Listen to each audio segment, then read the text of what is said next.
This is CBC Nova Scotia News.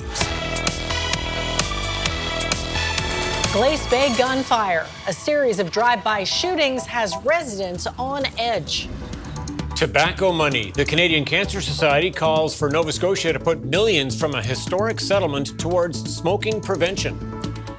And fetching couple. A Halifax bar hosts a dog wedding. Rain rolls through tonight, but clears throughout the day on Friday, setting us up for a pretty nice weekend. Your full forecast is coming up. Good evening. Gunfire in Glace Bay last week has many residents nervous. It's the fourth time since March that homes have been subject to drive-by shootings in CBRM communities. And that is sparking calls for more action from police in the area. The CBC's Kyle Moore reports.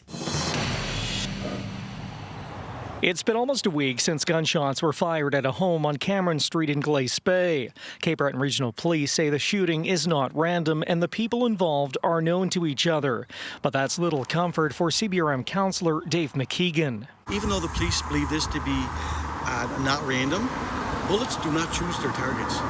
The Glace Bay shooting is the fourth time since March that homes have been the subject to drive-by shootings in the CBRM.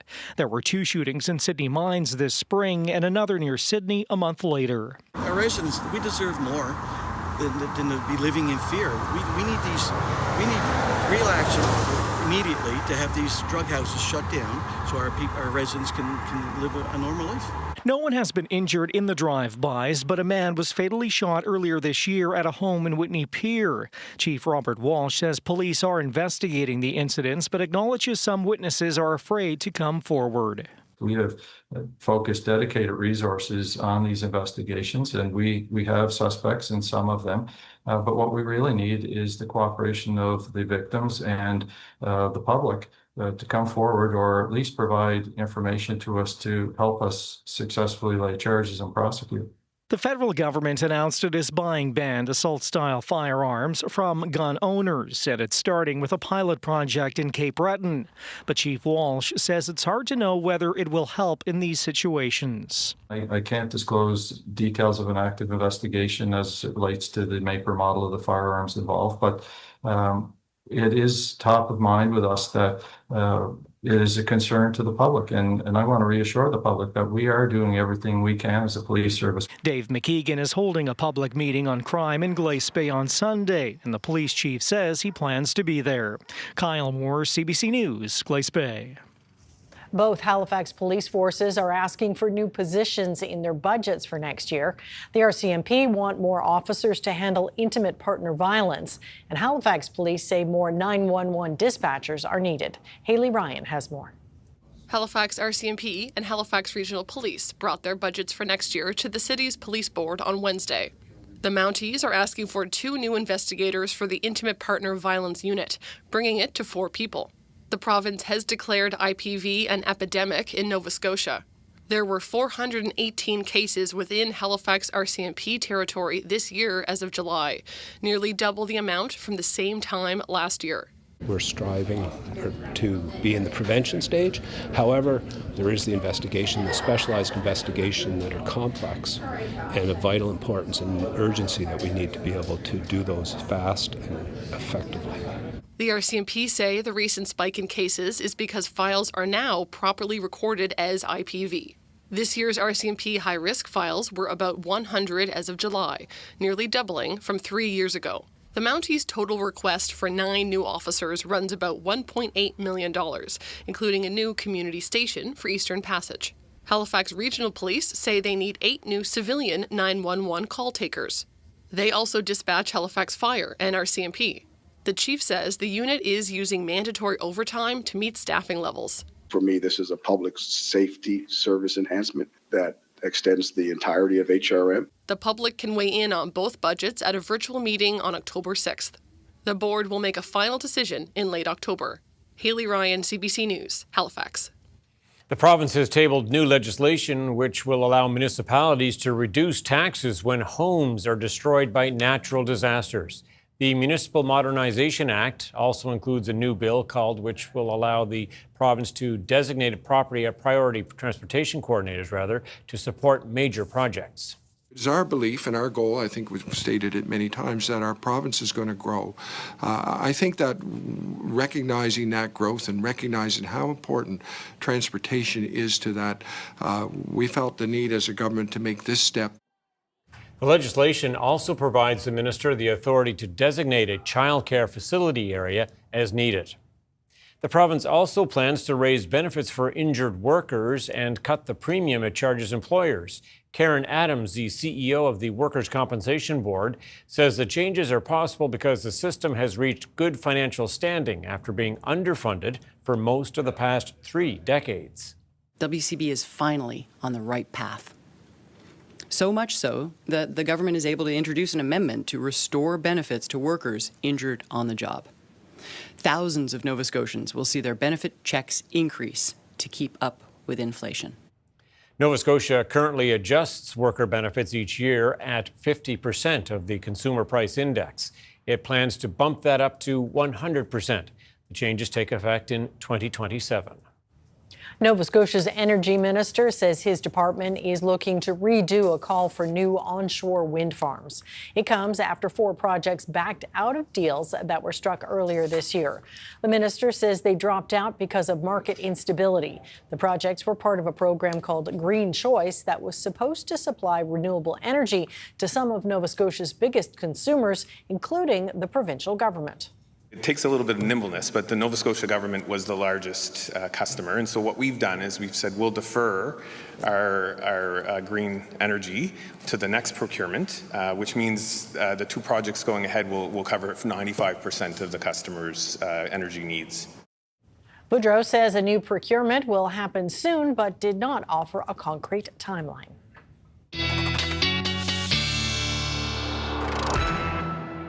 And here to talk weather now, Ryan Snoddon. And finally talking about rain coming tonight. Yes, here it is. Well, at least in the Tri-County area, it's started to creep in. Underway shortly across the rest of the province. And that rain is still looking set to kind of bring a baseline in green here of 10 millimeters. And we'll hope that we're on the higher end of that 10 to 20 threshold, which is likely where we'll land in that range. The areas in yellow here, closer to the Fundy coastline, are looking most likely to get up towards that 20 millimeter mark and maybe even a little bit higher than that. Fingers and toes crossed.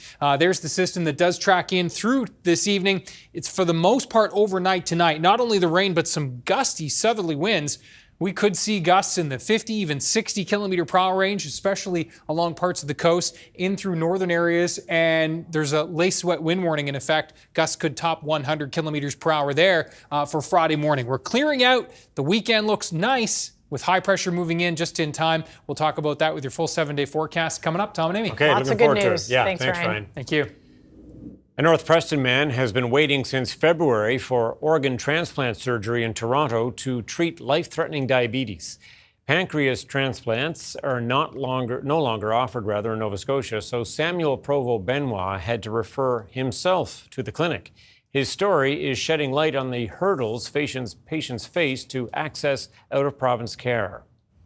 Provo-Benoit is 35 years old and has been living with type 1 diabetes since he was 10. The disease has claimed his kidneys and is now damaging his feet, stomach, and eyes.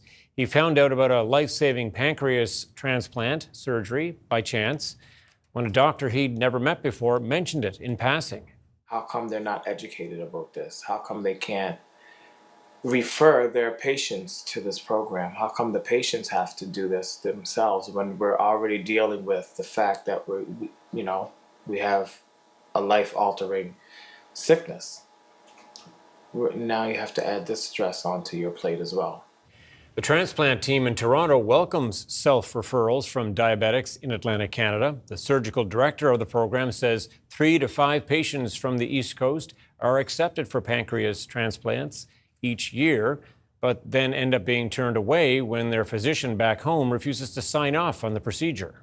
I think it's a lack of awareness, maybe in the medical community, but also maybe some misconceptions about outcomes and the impact that transplant can have on a patient that has diabetes.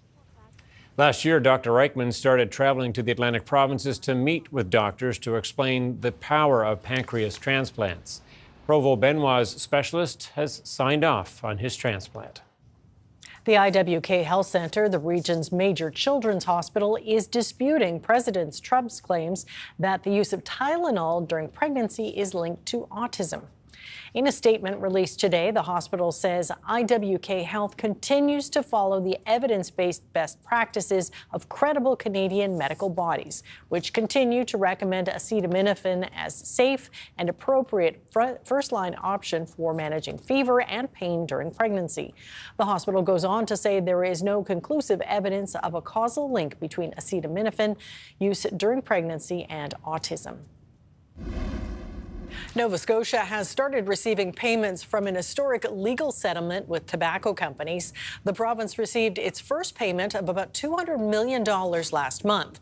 It will continue to get payments for 15 to 20 years until it collects a total of about $800 million.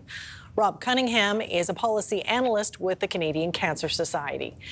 So where do you think this money would be best spent?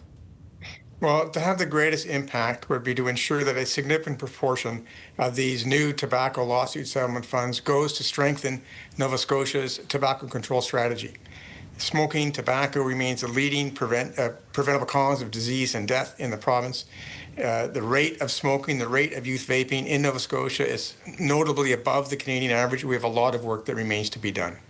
Now, the province put its first payment into general revenue, and Health Minister Michelle Thompson said this week that she expects that will continue to be the practice. But she says she expects that money will find its way into her department to help address smoking-related illnesses. I'm wondering what you think of that approach.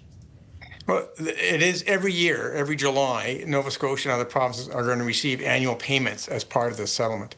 And so as we approach the next provincial budget, there's an opportunity for a commitment to address smoking and this emerging problem with respect to youth vaping with a significant proportion of these new funds for cessation programs, community programs, youth prevention, better enforcement, policy development, and a whole series of other measures, communications campaigns. Increasing the minimum age of 19 to 21 for both tobacco and cigarettes is an example of a policy position that could be supported as Nova Scotia moves forward with its strength and strategy. But how to have the biggest impact is on tobacco. And it was a devastating health effects and healthcare costs from tobacco that were the origin of the lawsuit from Nova Scotia, and it makes sense to tackle this huge, monstrous public health issue that there is today in the province. Now, overall, the settlement with tobacco companies saw provinces and territories awarded more than $24 billion. How much of an impact do you think that money might have for Canadians? Well, it all depends on what decisions governments make. In the case of Nova Scotia, it's going to be more than $800 million over time, and how that's allocated is going to, we have this historic opportunity to address the devastation from tobacco companies. We can have a huge impact or we can have no impact. And that's a decision that we're strongly urging Nova Scotia to make in the right direction. All right. Well, thank you very much for your time today. We appreciate it. Thanks, Amy. Well, Hunter and Ava, an adorable canine couple, made their puppy love official with a tail-wagging wedding at the Halifax Brewery recently. Here's a look at the dogs who said, "I do." So Good Robot hosted My Big Fat Dog Wedding, which is Halifax's first and, as far as I know, only dog wedding. And basically, we had the public vote on a dog couple to be married. The couple that was chosen with many votes was Hunter and Ava, and they brought they had a flower dog, they had a ring-bearing dog, the runner-up pups were there as well. They swapped bow wow vows, and local comedian Dan Hendricken was the officiant.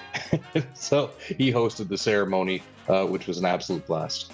I was fully anticipating pure chaos and was very pleasantly surprised at how well behaved this massive group of canines was together. To see laughter, to see cell phones, just hundreds of smartphones like this, people applauding. At the end of the day, made this so special. And Ryan's up next with the full weather forecast. See you in a few minutes.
This weather update is brought to you by Access Wellness Nova Scotia. Book your appointment today for free, confidential mental wellness support. All right, we've had fingers crossed, hopes high, there's some rain in the forecast, and now sounds like it's going to materialize. It's finally paid off, and the timing works out quite nicely, doesn't it? It really does. And even if you've got some plans for later Friday, it's looking like the timing is going to work out quite nicely for you. So that's some good news there. Webcam, video, and yes. Looks damp there. It does. Lower West Pubnico. This is the Acadian Historic Village. And yes, you can see the skies looking pretty ominous there. A couple of showers and starting to work their way into the Tri-County area. Radar picking up on those. Looks like primarily out towards the Digby Neck area, Briar Island, in terms of the radar anyway. But those showers will continue to fill in here through this evening as that system continues to track in. And let's first show you that rainfall outlook one more time in case you missed it off the top of the show.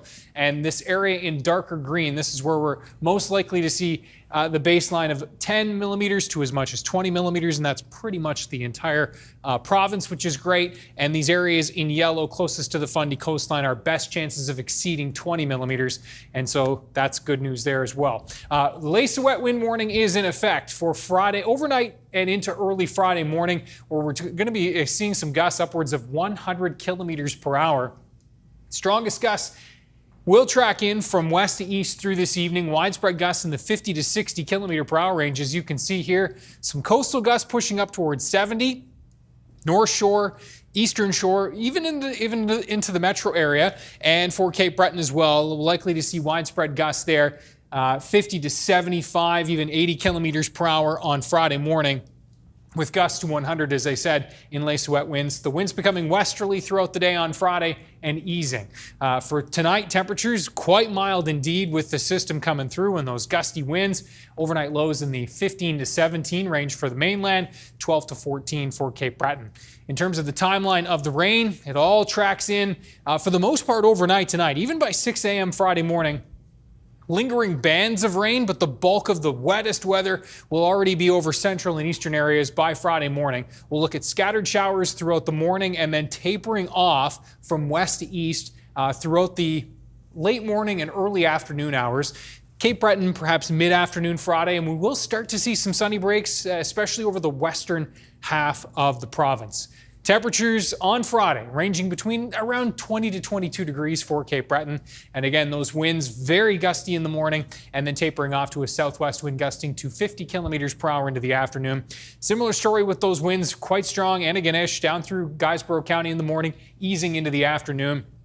Into central areas, temperatures around 19 to 23 degrees will be our range. Southwest, then west winds gusting 50 in the morning, gusting 40 to as much as 50 into the afternoon, but likely not quite as strong. And then into the western areas, the winds becoming westerly here as well. And again, you folks looking at that clear out. Now, that front will move out, high pressure moving in, and Saturday a bit of a northwesterly flow, just keeping a little bit of a fallish feel to the air on Saturday.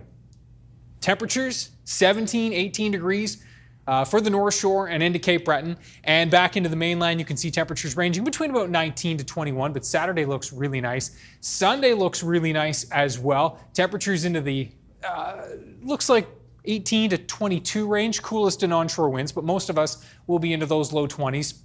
Monday, quite summer-like. Tuesday, back to seasonal. And there's a push of fall for Wednesday into Thursday. And the setup of late next week is going to be really key for us here because it looks like off to our south it's going to be quite active indeed. So as that setup over us and that fall air mass is in place, excuse me, our National Hurricane Center track shows Humberto rolling up here by Tuesday of next week between Bermuda and the United States. And so that system is in the mix. And the National Hurricane Center also flagging this system, likely to be named over the next 2 days, if not, likely the next 3-4 days, it also moving into that same area. And so you can imagine Tom and Amy with two big systems like this, on the go at the same time. Forecast models are having a pretty difficult time kind of sussing out how that might play out. So there's a lot of uncertainty, and obviously it's a situation we'll be keeping a close eye on here over the next few days. Absolutely. We'll be watching for sure. Okay. Right. Thanks so much, Ryan. Thank you, Ryan. Thank you.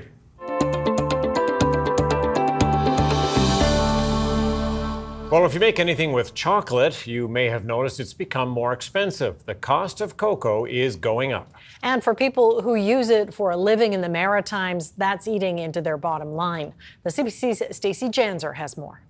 Chocolate cheesecake, our chocolate cake slices, and our squares, which is majorly made of chocolate. In the 2 years the Charlottetown Bakery and Cafe has been open, the price of chocolate has more than doubled. When we started, our cheesecake is $7.99. And we raised the price 20 cents on Saturday because we are not able to justify the cost. We are not making money, and people want chocolate cheesecake, chocolate cake slices, but we are unable to make a profit on these because if we go in beyond $10, nobody will come here to buy a product from the bakery. When the bakery opened, chocolate went from $90 for 3 kilograms. Then it went up to $130. This year to $190. Singh says there are cheaper alternatives out there, but they want to keep using the best ingredients they can and Canadian products. That quality is not matching our quality, so we are not using them. We tried them, but we haven't got that same taste. The price hike is because of a shortage of cocoa from farms in places like West Africa. Countries there have been dealing with floods and drought, which have ruined crops. In St. Peter's Bay, Fritz Chocolate is nearing the end of its season. It's a similar story, a 50% increase in the cost of ingredients in the last year. Dramatic raise, and quite much affecting us as a small business. Fritz is still using the same Belgian chocolate it has since the beginning, so it too had to raise prices. But we are definitely not giving the whole cost increase through. That would make a chocolate bar probably not very much likable for our clients anymore. Fritz Chocolate says it's going back to the drawing board in the off-season. It's still going to have its best-selling bars, but will also look for new concoctions with more nuts or fruity ingredients that would allow for less chocolate as well. Stacey Janzer, CBC News, St. Peter's Bay. Coming up, more on a North Preston man in desperate need of an organ transplant who turns to an Ontario clinic for a second chance at life.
Welcome back. For some people who suffer from diabetes, the toll it takes on the body can be devastating. That's the situation for a North Preston man who has life-threatening diabetes. So Samuel Provo-Benoit decided to do something about it. He referred himself to a double organ transplant program in Toronto.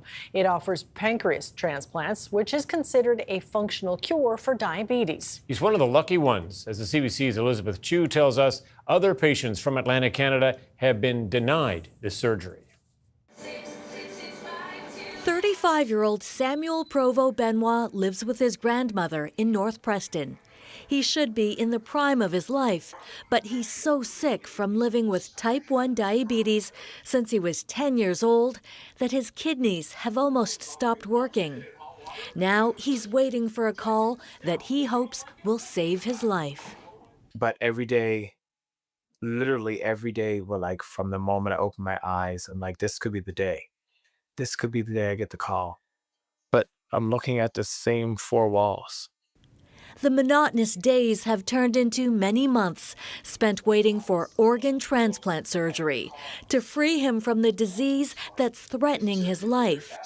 Even though he monitors his blood sugar and injects his insulin, complications from diabetes continue to wreak havoc on his body. Diabetes is a really nasty disease. It's really nasty. And then it starts to affect other organs and parts of your body and things like that, right? I just got this kidney disease with it, so yeah. It's not just his kidneys. He has neuropathy, nerve damage in his feet, raising the risk of infection. Digesting food is painful. His vision is deteriorating. They can't reverse it. They can just slow it down. One day while receiving dialysis in this hospital, a doctor he'd never seen before or since mentioned something that has the potential to change his life: surgery to transplant 2 organs to cure him of kidney failure and diabetes.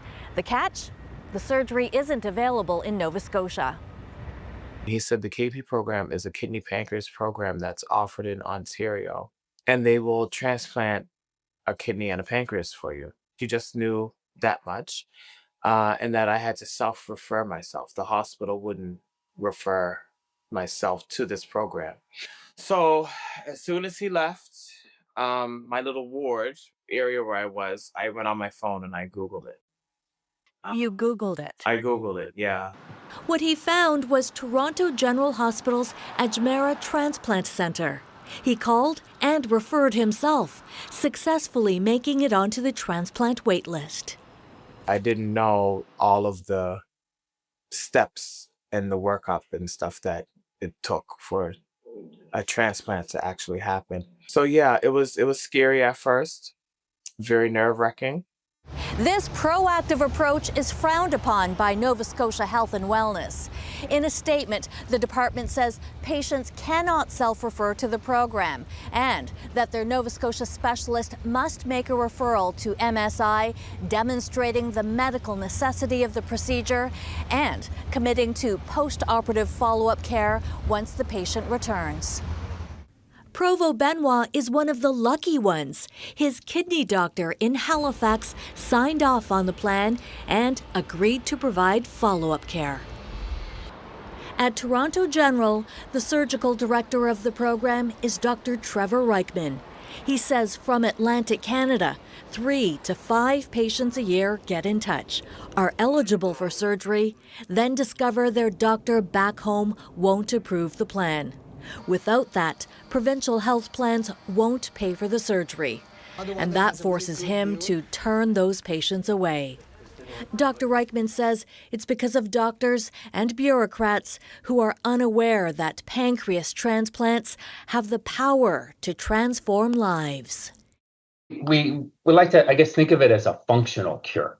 Those patients come out of the OR off of insulin, and I would say almost 100% of them will never require an insulin injection again as long as that pancreas works. So it's a quite profound impact on their quality of life.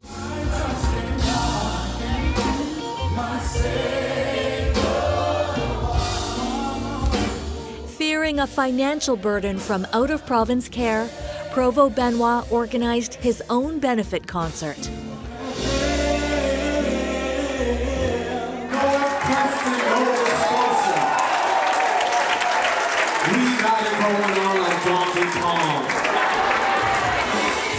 Supporters filled this church with singing and prayers.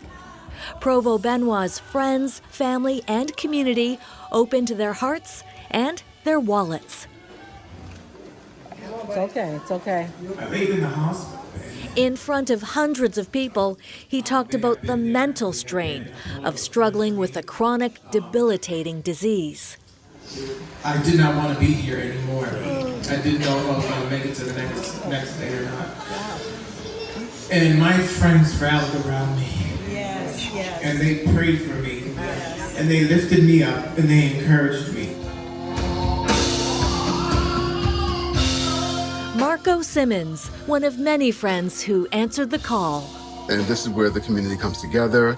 And that's why I'm here tonight, because I am part of the community. I am his brother, and I do want to see the best for him. And that's why I'm here tonight.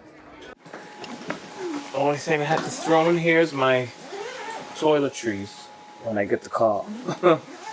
My skincare routine and toothbrush, that's it. Provo Benoit has two reasons to undergo complex transplant surgery. His twin daughters, who live in Winnipeg. He hasn't seen them in 2 years. He's grateful to the nurse in Toronto who answered his call. I owe a lot to Andrea and her team. I do. I just keep thinking that they're giving my kids their dad back. Aw, well, Samuel owes us nothing. What he does, all he has to do is enjoy his life, pay it forward. With the support of his community and a health team in Toronto, he's looking forward to a brighter future. Wow. Sorry, do you want to get that? I think it's your phone. Yeah. Sorry. That's okay. It was a 647 number, so I thought it was that call, but it wasn't. It was a spam call. I'm praying that I get the call really soon before something worse happens. And so the waiting continues for the call that could give him a second chance at life. Elizabeth Chu, CBC News, North Preston.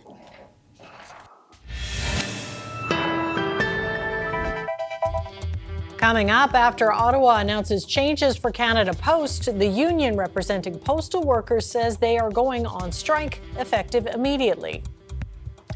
And trade talks. Prime Minister Mark Carney is in the UK on another trip to boost Canadian exports outside the US.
Welcome back. The Canadian Union of Postal Workers says it's on strike, effective immediately. It comes in response to the government ordering Canada Post to consider bringing major changes to ensure its survival. The CBC's Ashley Burke reports.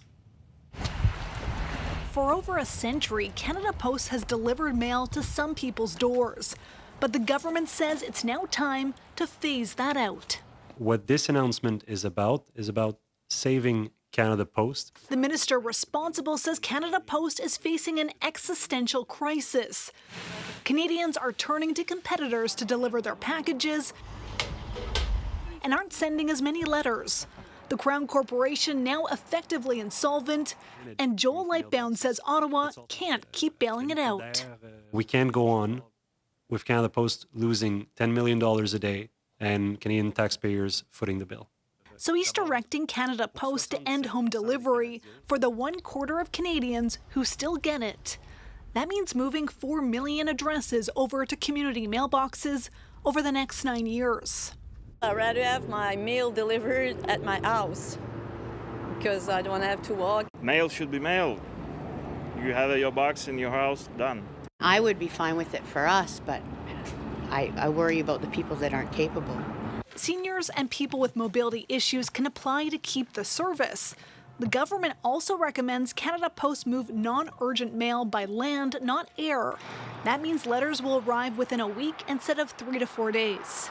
The government's also lifting a 30-year moratorium protecting rural post offices and asking Canada Post to determine how many are actually still in rural areas. I'm asking the corporation to come back with a plan that will clearly, make sure that rural, remote, Indigenous communities are not impacted. Past governments faced anger and political blowback over community mailboxes, but public opinion over the past decade has changed. Those who have already checked out or found other ways to receive communication and parcels, it's going to have less impact on them. But for those who really care and really rely on it, particularly in rural communities, particularly for those who really say that this is something that they want or need, I would expect there will be some blowback. The government says Canada Post has 45 days to come up with a plan that details how it will move forward. The Postal Service says it welcomes Ottawa's move so it can better serve Canadians. Ashley Burke, CBC News, Ottawa. Just days after meeting with world leaders at the United Nations, Mark Carney is headed to London for talks with several of his counterparts from Europe and Australia as part of a mission to boost Canada's trade partnerships. The CBC's Catherine Cullen reports. This trip is the latest salvo in Mark Carney's battle to shake up Canada's trading relationships. One of his big pitches in the last election campaign is to build more trade connections with other like-minded countries. And even in the past few weeks, we've seen him out on the road, getting on that plane, having some of these conversations aimed at that. He went to Mexico City to meet with the president of Mexico as the CUSMA renewal process conversation about free trade is set to step up. Just earlier this week, he was at the United Nations General Assembly, where there was a lot of focus on Canada's stance on Palestinian statehood, recognizing a state of Palestine, meeting with other world leaders there as well. And now he's headed to the UK. A cornerstone of this visit will certainly be his meeting with Prime Minister Keir Starmer, but there are other international leaders that will also be in town that Carney intends to meet with. The leaders of Australia, Spain, Iceland, and Denmark. Carney will be attending the Global Progress Action Summit, a gathering of progressive leaders. He'll also be meeting with business leaders while he is on this UK trip. Again, the stated aim to indulging in photo ops, that he hasn't been getting results despite the fact that he's been meeting with all of these leaders. Conservative MP Pierre Paulus has even said that the Prime Minister is hiding from question period, and certainly he is facing some political pressure there right now over comments made by his public safety minister about the gun buyback program. Now, the Prime Minister's office has said that this trip is about diversifying Canada's partnerships, creating a web of strong global connections, emphasizing that this is part of the economic vision that the Prime Minister has, as well as security issues. But it does speak to a balance Mark Carney is trying to strike. These international trips are supposed to help domestically with Canada's economy. The Conservatives continue to apply pressure around issues like crime and immigration. Catherine Cullen, CBC News, Ottawa. Denmark's defense minister says drone incursions over 4 of the country's airports are the work of professionals. It is the second such incursion in recent days and has caused flight operations to shut down. The defense minister says Denmark is considering activating NATO's Article 4 for the first time in Danish history. The CBC's Anna Cunningham reports. The frequency of drone sightings that have now been reported by 4 NATO countries is raising concern here in Europe. These are not those small commercially available drones that are being talked about. Instead, the indication is they are large drones.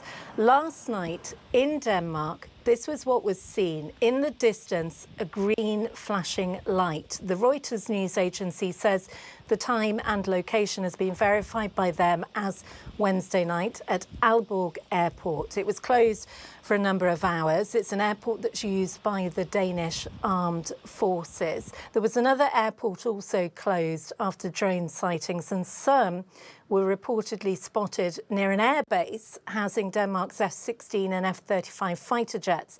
Now, at a news conference in Copenhagen, the Danish defense minister said there should be no doubt that this is a professional actor when it comes to such a systematic operation in so many locations almost simultaneously. And he went on to say he defined this as a hybrid attack with different types of drones. A hybrid attack is actually a mix of military and non-military tactics designed to interfere with the nation's infrastructure or institutions. Over the past 2 weeks, Poland shot down at least 3 drones after a number entered its airspace. Romania reported a breach of its airspace by a drone.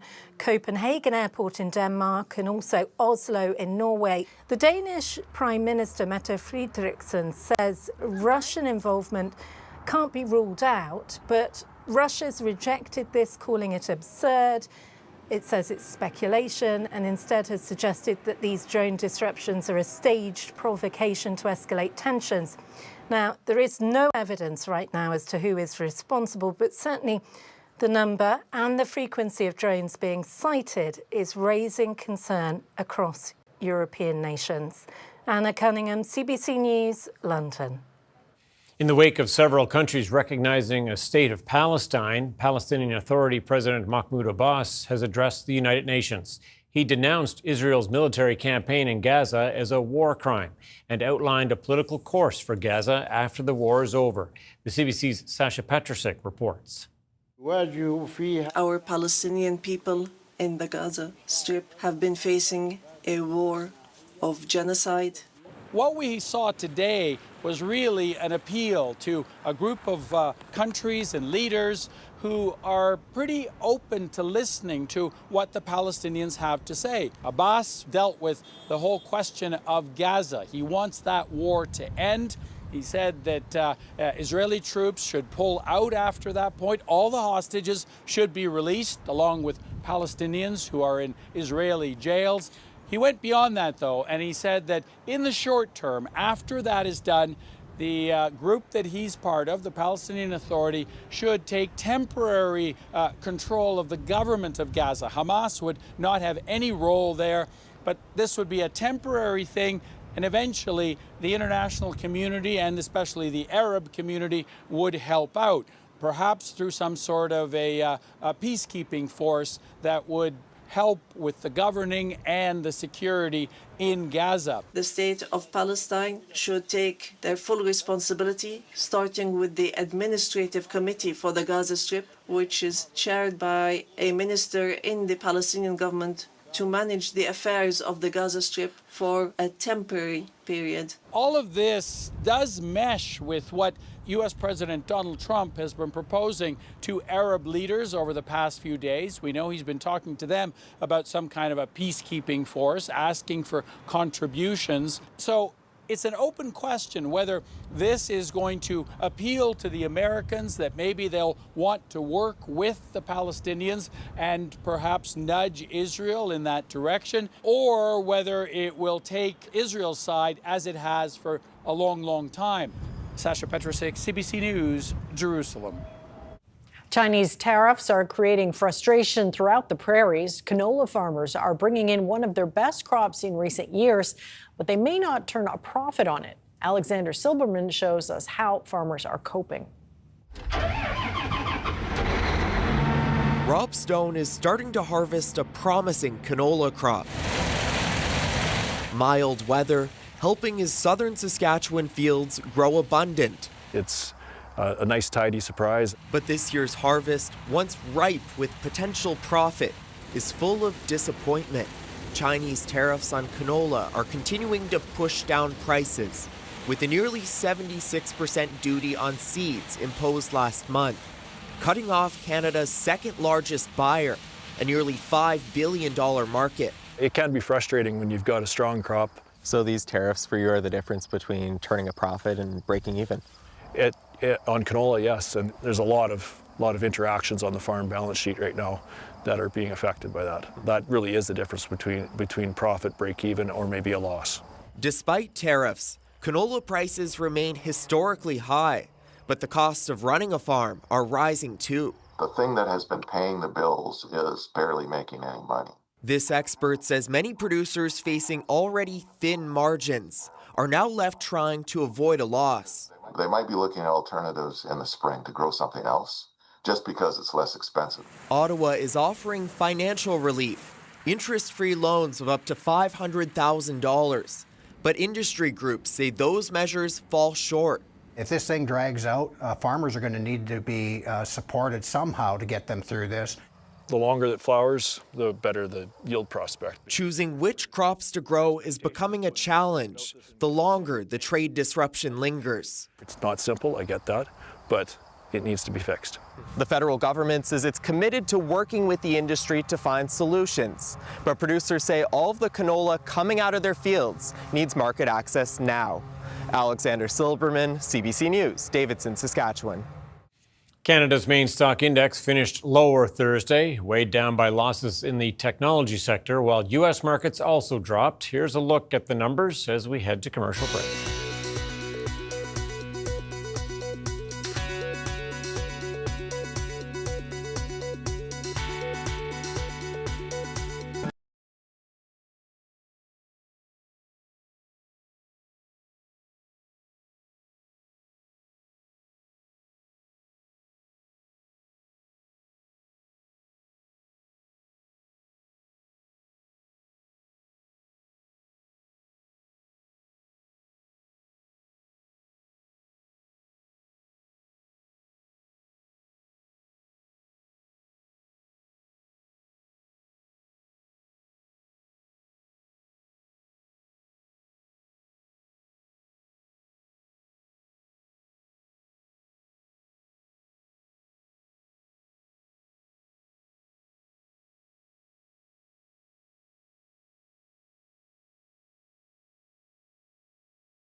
This weather update is brought to you by Access Wellness Nova Scotia. Book your appointment today for free, confidential mental wellness support.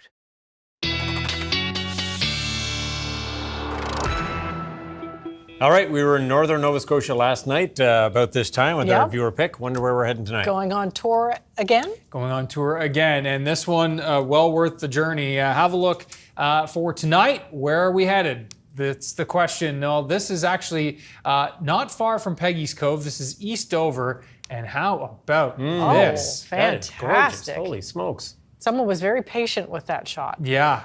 Wow. And you need to know how to take a proper picture at night, obviously, to see a beautiful sky like this with the Milky Way. And Brian and Pat Redmond, thank you so much for sharing this. Really appreciate it. Ryan's picks at cbc.ca. So not going to see the Milky Way tonight with the rain coming down. That will clear through the day on Friday. We will see some sunshine breaking through into the afternoon, becoming a mix of sun and cloud for the west. Likely not clearing until the evening in the east. That area of high pressure following things up with a nice Saturday. So Friday, we will see the sun breaking in across the mainland from west to east throughout the afternoon. Those winds gusty tonight and tomorrow morning, especially in Cape Breton, especially in Les Souhaits winds, where we'll see some gusts near 100 kilometers an hour. For Saturday, the wind shift back to northwest. We're in the 17 to 20 range, coolest in the northeast. And then for Sunday, back near into the summer range, especially into Monday. Wow. And a little reality shot for next week. I see that. Okay, thanks, Ryan. An incredible feat of engineering took place in London on Wednesday. Developers have lifted this medieval church tower 14 meters above street level so work can progress on an office building. The tower will be incorporated into the new development. It is the oldest surviving structure in the area, built over 700 years ago. And it is the last remaining part of a church that was largely destroyed in the Great Fire of London in 1666. That's old. Well worth saving. All right, that's it for us tonight. Thanks so much for watching. We'll see you next time. Good night. Good night.